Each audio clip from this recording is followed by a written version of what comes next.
On se souvient tous du parent qui criait, de celui qui frappait ou qui humiliait.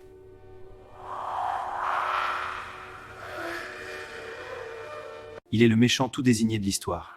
Mais le mythe familial nous empêche souvent de regarder l'autre, celui qui était là, dans la même pièce, et qui n'a rien dit. Ce parent gentil que l'on a passé notre vie à vouloir protéger.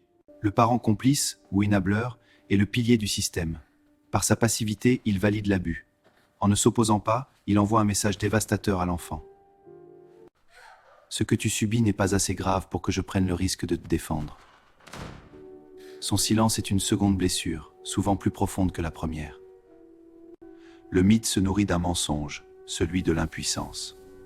Je suis une victime moi aussi. Je suis resté pour vous. En se positionnant comme une victime, le parent complice fuit sa responsabilité de protecteur. Il demande à l'enfant d'avoir pitié de lui, inversant les rôles et étouffant la colère légitime de la véritable victime. C'est le grand paradoxe. On pardonne souvent au bourreau car on n'attendait rien de lui. Mais on ne pardonne pas au témoin silencieux. Chloé réalise que sa solitude venait de là, de ce parent qui a préféré son propre confort ou la survie de son couple à la sécurité de son enfant. Le silence n'est pas une absence d'action, c'est un choix. Guérir, c'est oser trahir l'alliance du silence. C'est cesser de protéger le parent qui ne nous a pas protégés.